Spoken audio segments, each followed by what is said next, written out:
This commenter is asking what is stronger, TIG welding or MIG welding, and I answered in the question just before this, TIG welding, of course, but that isn't the entire story. And I'm going to answer the question by making a lot of people upset because this is just the type of question that makes a lot of welders upset. Everyone's got their opinion. And there are a lot of factors at play, and it's the type of question that you have to ask a bunch of questions before you can give your formal opinion.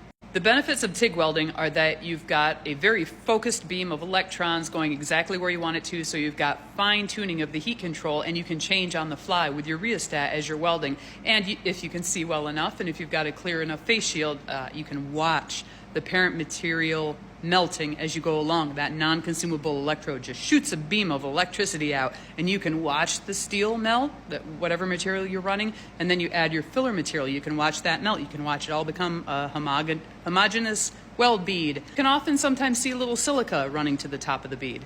With MIG welding, it's more one and done. You pull the trigger and you go. But TIG welding is slow.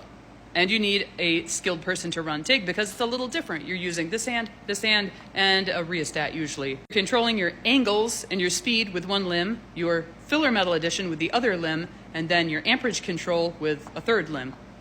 I liken it to driving a standard rather than an automatic.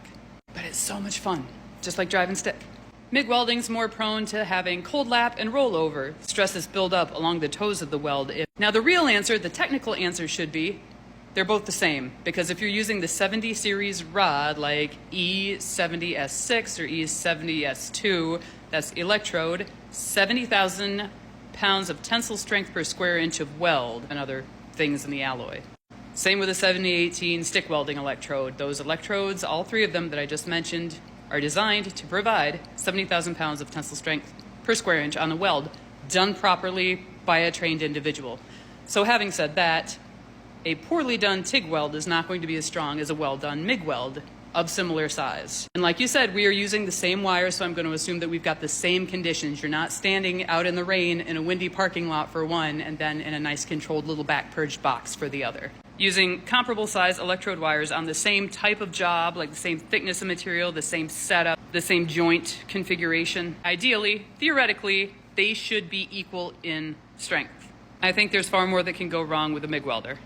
And you could count in little things too, like, someone correct me if I'm wrong, but generally speaking, if you're a TIG welder, like if you call yourself a TIG welder, like I do, I guess I'm a combo welder. And I've done all sorts of jobs, but the feather in my hat was when I was a boilermaker, and I was a tube-to-tube welder, and I was a Fab 3 TIG welder, 100% X-ray. And there is something about being a TIG welder that kind of drills good habits into you. You prepare your workspace, make sure your ground is good, you snip your wire, sometimes you sand the copper off your wire. Like, I'm pretty rusty, but if you put me back into a code shop, I remember all those habits, I remember all those rules, I remember how clean to keep my gloves, I remember to keep my wire slipped so nobody thinks I got a different kind of wire in my box. And I know there's code for MIG welding, but especially flux core, gas-shielded flux core welding, there's code for that in the boiler shop. There are a whole lot more MIG welders who are just doing it for fun in their garage. Or people who've been MIG welding their whole life, but that's really the only process they've been exposed to. Maybe they've got good habits too. I'm just saying that they didn't have to. When you're TIG welding, you have to learn how to be pristine.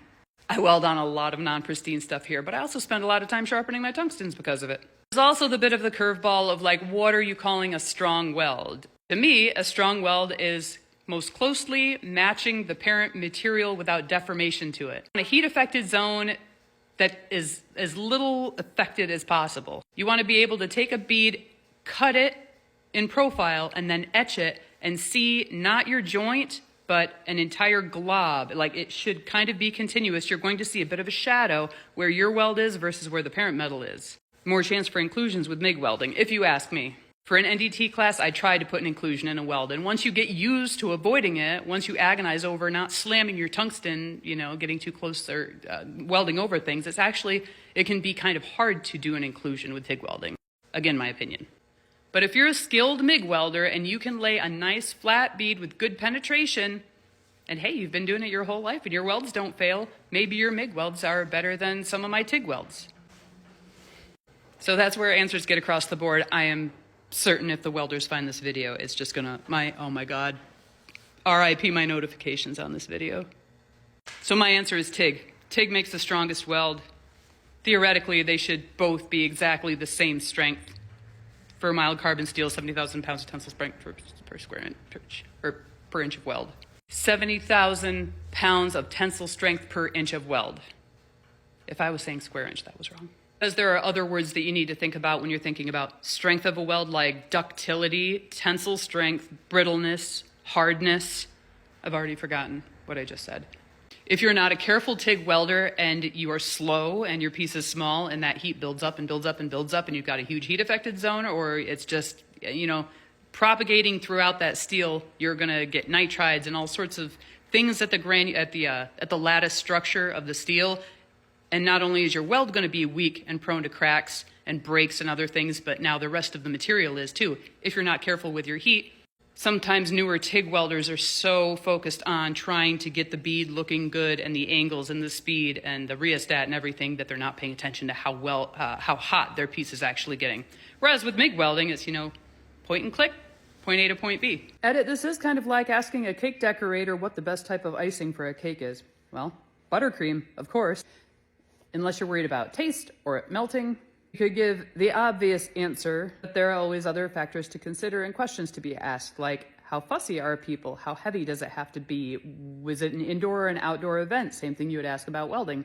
How humid is it going to be? Is it going to be air conditioned or is it going to be out where it's hot? The same thing that you would ask about welding. What's the air situation like? And it's all about heat control with your icing. And how strong does it have to be? What can you get away with? Because if you can get away with a lesser process, there's nothing wrong with that, especially if it's cheaper and or faster. So lots of factors to consider. I'm sorry I wasn't a little bit more helpful. Except TIG is sexy.